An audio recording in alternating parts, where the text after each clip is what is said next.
on any historical measure, gold is expensive today. If you look at gold relative to oil, if you look at gold relative to other precious metals, silver, platinum, palladium, etc. I think the fear in China when, Trump got reelected was that only China would get hit with the tariffs and that China would essentially be sort of cast aside and would become a much more expensive place to do business. But the reality is, in a world in which the US tariffs everybody, um, China has less to worry about. It's not like it's become less competitive. It's still just as competitive as it used to be.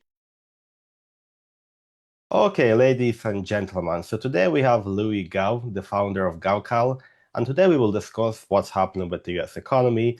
We will talk about the commodities sector, precious metals, a little bit on China, and other very interesting topics. So, sir, thank you so much for being here. Please call me Louis. It's a pleasure to be here. Thank you very much, Louis. So we have so much going on right now. So what's your outlook on what's happening with US and what would be some of the things that you would be particularly paying attention to right now? Look, I think having a view on the U.S. today is tough. Let's be honest. The visibility is limited because we have policy settings that are fairly unprecedented. On the one hand, you could say we have uh, a fiscal policy that is uncertain in that you started off the year with the promise of DOGE and the promise of belt tightening and of firing a lot of federal workers. And then, within 6 weeks, the Trump administration turned that around and said, actually, uh, forget DOGE. We're just going to run this hot. We're going to outgrow our debt problem.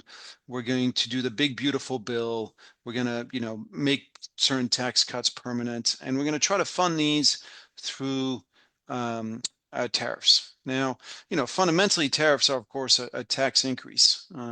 So to some extent, what you've seen in the US is a tax increase on poor people because it's, tariffs is mostly a tax on poor people, and to fund a corporate income tax. Now, the equity market liked it. Uh, Equity markets always like a corporate income tax. The what happens from here though is I think there's a big question mark.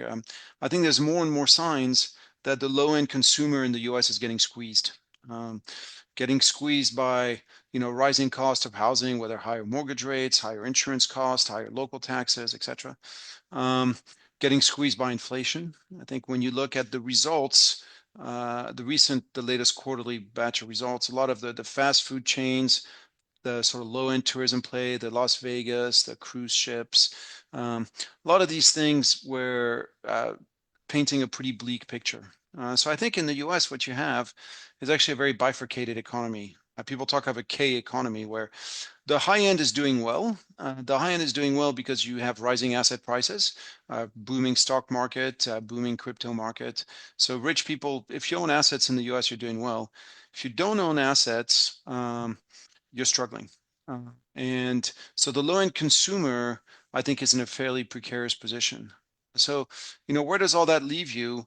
I think it leaves you so far in an economy that's not in a recession by any stretch, um, but where, if you start to see equity prices roll over, and you start to take away some of that wealth effect, things could get precarious pretty quickly. Yes, and I would like to mention the current equity valuation, especially in US. So if we look at valuations in general and look at them historically, they look very rich, especially the AI sector. So what would your opinion be on this whole valuation potential issue that we could have right now? Yeah, just like I said, there's a big bifurcation in the US between low-end consumers and the high-end consumers. You could say the same thing about the stock market valuations. You have parts of the stock market that are frankly extremely, extremely richly valued. You mentioned AI, but in general, everything linked to tech. I look at something like Apple trading at over 30 times earnings when there's fairly little growth over the past 5 years in either sales or earnings. So it's you have, yeah, I think part of the markets that's very richly valued, but if you look at your cyclicals, your energy stocks, your financials, your small caps, a lot of the mid caps, things aren't that expensive. So here again, huge bifurcation.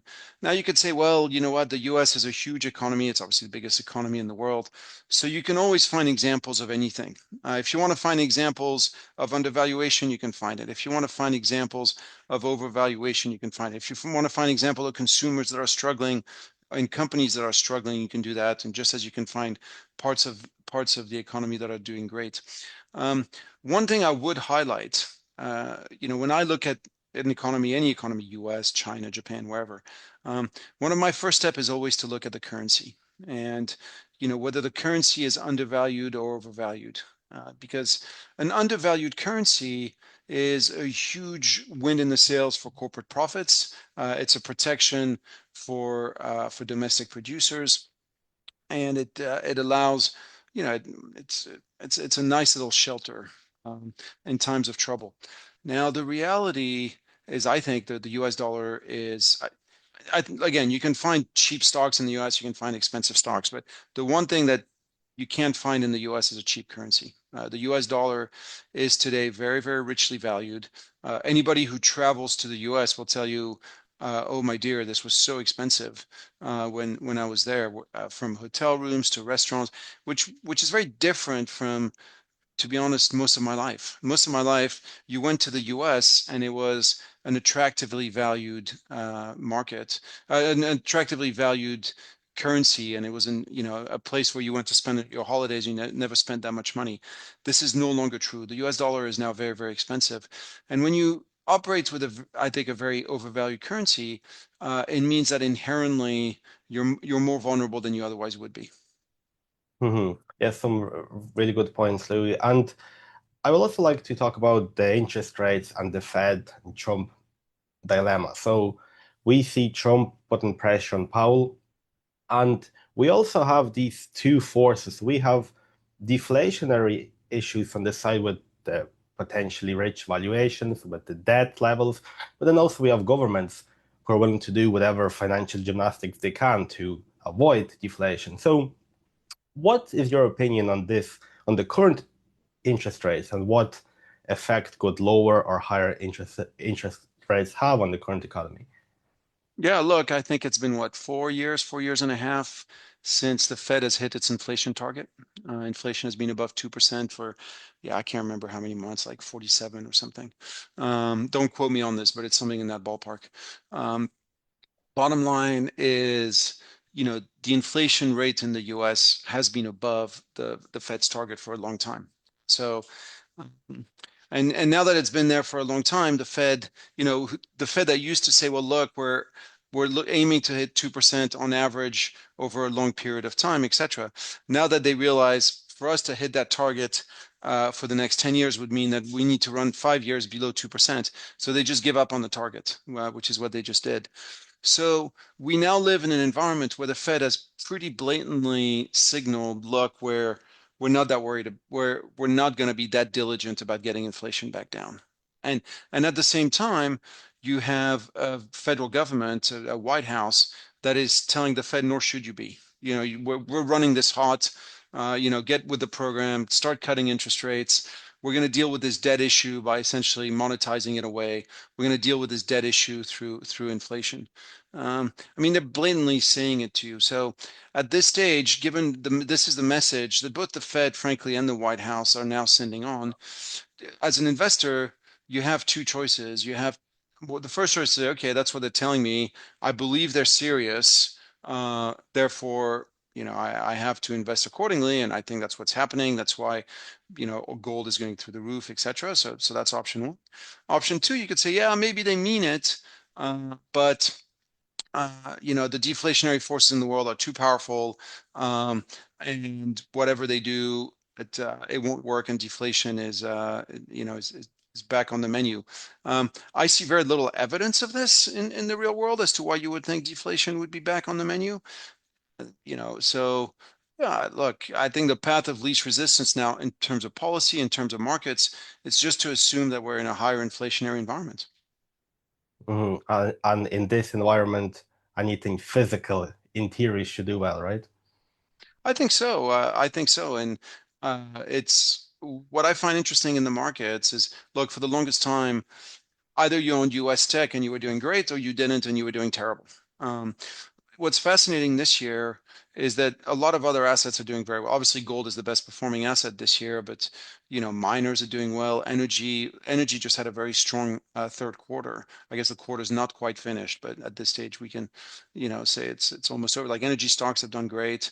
Um, Emerging market debt is doing great. Emerging market equities to languish and struggle are now doing well. So I think that the markets are starting to shift toward a world in which the only thing you could do is US tech to now one where suddenly there's options. There's different things you can do. You can make money without being in US tech. That's the big story of this year of 2025 is there's actually been a lot of places to make money in the markets without having to be in US tech.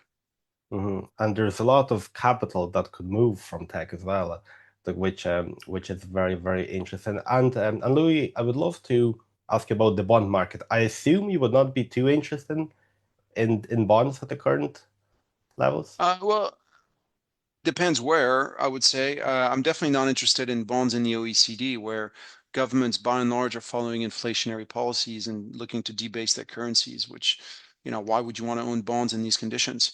But I do own bonds in Brazil. I own bonds in Colombia. I own bonds in Chile. I even own bonds here in China. Um, so I think in the emerging market world, you have a very different policy setting.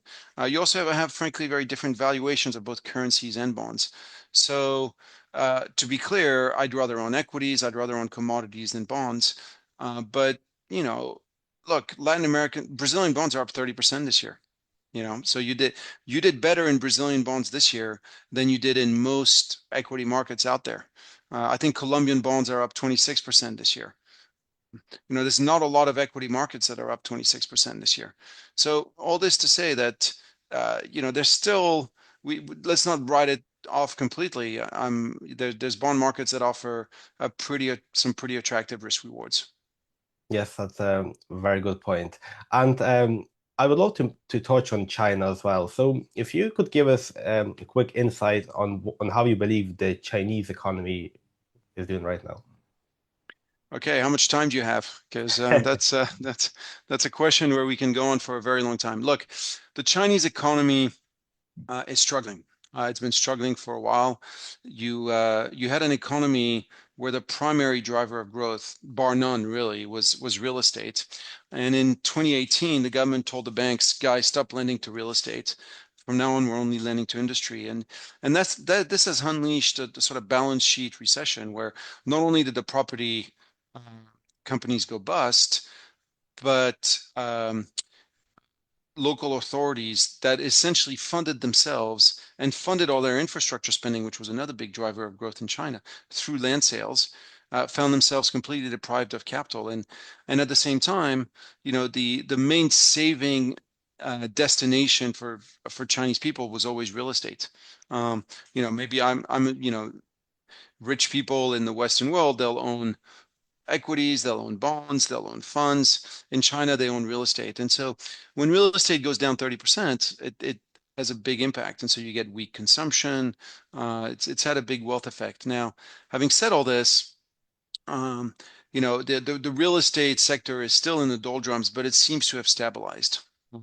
The numbers aren't great, but essentially prices are no longer really falling. Transaction numbers are low, but it sort of, it had this big boom and this big bust, and we're now hovering along. Meanwhile, on the flip side, you have an economy. So this is the drag, and this is why you keep seeing pretty poor economic numbers. On the flip side of this, you do have a situation where uh, China today is by far the most competitive economy in the world, and it's not even close. That's why China runs a trade surplus of over 100 billion US dollars a month. You go to China, you can't spend money if you try. Things are so cheap. Um, you can stay in great hotel for less than 100 US a night in like the big cities. I'm not talking like crappy cities. I'm talking Shanghai, Beijing, Shenzhen, etc. Like great hotels for 100 bucks a night. Place is booming. Sorry, the exports are actually like doing very, very well. Um, the place is not booming. China's like the economy is not booming, but the export part of the economy is doing very, very well. You're seeing it in things like autos. China from nowhere 5 years ago is now the biggest auto exporter in the world. And it's true for tractors and for telecom switches and trains and turbines and power plants. Um, so, so China as an economy right now doesn't feel great. But if you project yourself over the long term, what do you see? You see an economy that's super competitive, where the infrastructure is now world class. It's amongst the best in the world, where the improvement in human capital is literally exponential. You've gone from an economy that was graduating 350,000 university students a year a generation ago to 12 million now. So you get these improvements. So I still think that it's hard to be given this backdrop. It's hard to be too bearish on China. China today, here's an example, benefits from the cheapest cost of electricity in the world because they made so much investment in their grid over the past decade. So, if you've got a great workforce, a very cheap cost of energy, and cheaper than anybody else, if you have um, the lowest cost of capital in the world, because China does enjoy that today, um, this is a pretty good foundation for the long term. So I'm decently optimistic on the Chinese economy, even if you go right now, it feels a little bit depressing for sure. Mhm. And I would love to touch on Trump's tariffs and to look at it from the Chinese perspective. So, what would China think of Trump tariffs, and would they care at all? Okay, what do they think of the tariffs? Um, I think China's adapted to the tariffs decently, actually.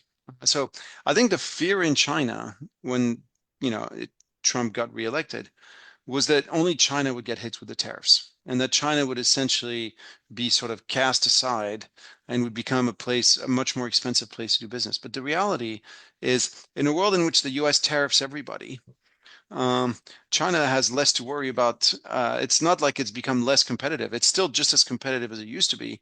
If, you know, India gets now a 50% tariff and Vietnam gets a 40% tariff, and if everybody is essentially getting 30 to 50, then China's right in there, and it's really not that big a deal. And I think that's why you haven't really seen a collapse in Chinese exports. That's why things have held up decently there. Mhm. And so let's move on to the commodity sector. Sure. Um, it performed very well recently, objectively speaking, and especially the precious metal side. So at the current valuation, Louis, I suppose all the things that caused gold to perform are still there, but the Yep. valuations have changed. So what's your opinion on gold, silver, and the precious metals complex right now? Look, on any historical measure, gold is expensive today. If you look at gold relative to oil, if you look at gold relative to other precious metals, silver, platinum, palladium, etc. Um, Gold is expensive relative to U.S. wages. Gold is expensive relative to the price of U.S. houses. So yes, gold is expensive, but to your point, what's interesting to me is that even though gold is expensive, you're not really seeing a lot of supply come onto the market. The days where the central banks would sell their inventories are now behind us. The world central banks are actually marginal buyers of gold. Um, the day where gold miners could increase production as prices went up are also behind us. The gold miners would love to produce more because they'd be making lots of money, but they can't. A lot of the gold mines are kind of older, less productive. Um, so so gold is expensive, but yeah, it's hard to see why it should have a big downturn. Having said this, I think there's a lot of things that are more exciting to own at this juncture than gold, and one of them is energy. The gold to oil ratio goes back hundreds of years, um, and deep down, why do central banks own gold? Why do they buy gold? They buy gold, for their central bank reserves. But why do they keep central bank reserves? Essentially to buy things that they might need in a crisis. And the first thing you need in a crisis is oil. So when the ratio gets out of whack, it actually becomes obviously storing gold costs very little, storing oils costs a lot. But when the ratio gets too out of whack, it makes sense for a lot of actors to start storing gold. Hmm. To And start storing oil. Sorry, to start storing oil. and would you agree with the statement that in general the masses in the West, the retails, are still not involved with gold that much, and it was Yes. mostly the big players who were getting involved? Um, I think the masses in India and China across emerging markets are somewhat involved. The masses in the Western world are absolutely not involved. You see this through, the easiest way for Western investors to buy gold is through ETFs, and far less friction cost than through physical gold. And when you look at the ETFs, frankly, they've had absolutely no inflows. So yeah, I don't think the masses in the Western world are that involved. Culturally speaking, in the emerging markets, places like India, China, people have always bought gold. Uh, and I think they've started to buy more lately. So yeah, so it depends where you look. But yes, by and large, I don't think retail is that involved. Mhm. And so would you believe silver has a better risk to reward right now if you look at Yes, with silver to gold ratio, industrial demand yes, and everything? yep. But if you want to go down this path, I think platinum's even better. Uh, and yeah, so, but yes, silver's probably the better bet at this point. But I like energy the best. I still think energy is a better risk return than all these others. And would you include uranium in there as well? So uranium's a tricky one. Um, it's a tricky one because um, I think the writing's on the wall that as the world needs more energy, we're gonna have to turn back to nuclear.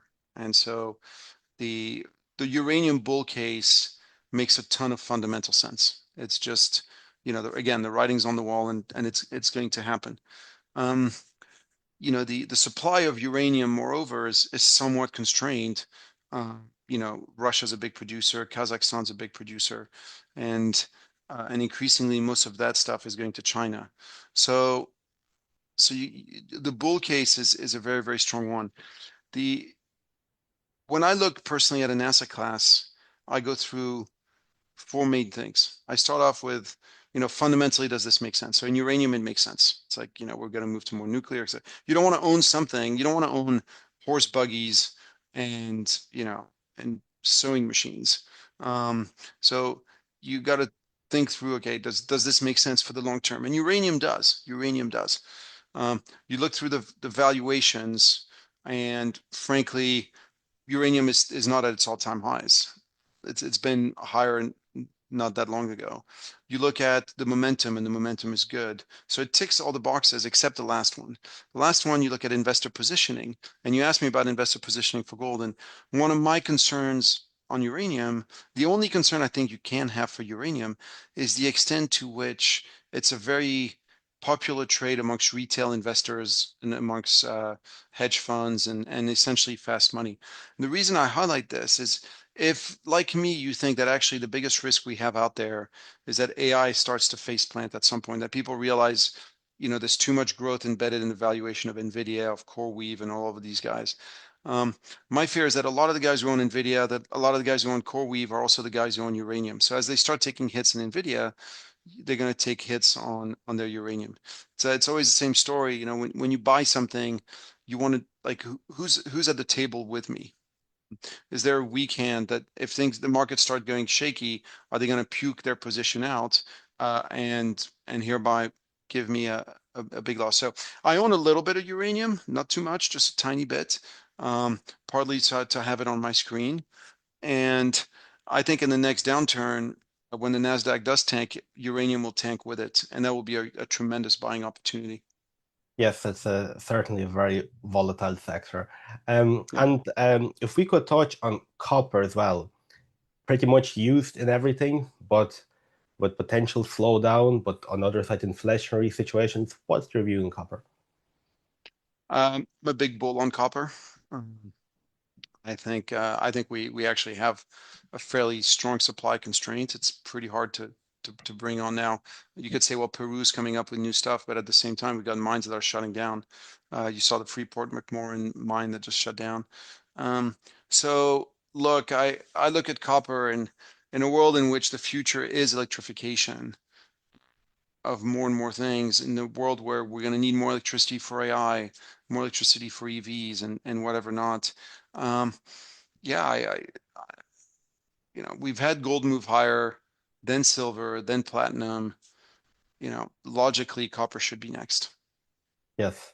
And if we could talk a little bit about the mining business as well, with the focus on the precious metal. So at the current valuations, a lot of the good high quality companies are printing cash. They're doing really well. So would you be interested in those right now? Um, the Yeah, I would actually, because I think, historically miners have been terrible businesses because they get capital and, you give a miner some money, the first thing he does is dig a hole in the ground and burn your money in that hole. Um, this has historically been a sector where some of the worst capital discipline out there. Um, it seems to me, interestingly, that the bad capital discipline is now in tech. Hardly a day goes by without somebody saying, "Oh, we're going to spend 50 billion on this, 100 billion on that." Um, Tech to me feels like mining and energy did 10 years ago, when all these guys had unlimited amounts of capital and they just basically set it alight. Now, miners and energy stocks have been deprived of capital for a decade now. And when you're deprived of capital, you learn to treat it with more respect. And so today, as valuations have gone up on, all these gold miners have doubled, tripled, etc. In the past, when that happened, they always did rights issues. They always issued a bunch of capital and raised money wherever they could to start digging holes in the ground. And the reality is they're not doing that this time around. So I'm decently optimistic that, the past 10 years, very sober 10 years, has sort of changed the capital allocation dynamics in the mining industry. And now you could say that, hope springs eternal. You could say that BHP stands for Broken Hearts and Promises. Um, that this is, the typical cycle that mining and energy stocks go through. They convince you that, oh, we found religion. We're going to be, more careful with the capital you give us, and then they blow it all away anyway. But there you go. I guess I'm an eternal optimist. Yes, hard times make strong companies, but then good That's times right. make weak companies. That's Um, right. For sure. Thanks for that, Louis. So I like to ask this question for the younger audience. If we have an individual who's still at the beginning of his and her well building path, they have so many Yeah. options now with the crypto sector and the commodity sector and everything. What advice could you have for that individual so that they don't make too many mistakes and don't get burned too much if they want to, start investing and start building wealth? Actually, my advice would be make your mistakes now. Because, you know, the mistakes sear the lessons into you, and you want to make them on little money, not on big money. So if you're starting now, um, you know, make your mistakes now. Now, having said that, I'm saying this laughingly, but this is actually very important. There's many ways to invest. There isn't a magic formula. Um, and a lot depends, frankly, on your own personalities. And what's right for me may not be right for you, and what's right for you may not be right for the next guy. Um, and you can only figure out where you're good and where you're strong by doing it. And that's why, you start small, you lose a little money here, lose a little money there. And the main important thing is to be a good investor, you have to know yourself very, very well. And now it's hard when you're 20 years old, 22 years old, because actually you don't know yourself very well. Um, but as you get to know yourself, what you want to do is try to recognize obviously where your strengths are and where your weaknesses are. And it's very hard to acknowledge weaknesses. It's as we all have strong egos that want to hide our weaknesses from us. It's an obvious coping mechanism. But that's why I say, you make your mistakes young, you try to learn from them. You and you try to learn, what situation are you going to thrive in and what situation are you not going to thrive in, so that you can always try to put yourself in the situations where you'll do well instead of situations where you'll do badly. Yes, that's a great point. And I'll give you my example, Louis. So I am very good at getting in early and waiting for many, many years. but I'm actually quite bad at then selling when the asset class does really well. It takes a lot of, effort for me to actually convince myself to take profits, take something off the table, balance the portfolio. So that's proves your point as well, that with knowing that you can deal with it, but otherwise you would just leave everything on the table, and that would not be Yep. great. Yep. Uh, so these are all the questions I had, Louis. Is there anything else that maybe you would like to mention that we haven't touched on? No, I think that's great. Perfect. So thank you so much for your time, and I hope to have you back, sir. Thank you very much, Ladislav.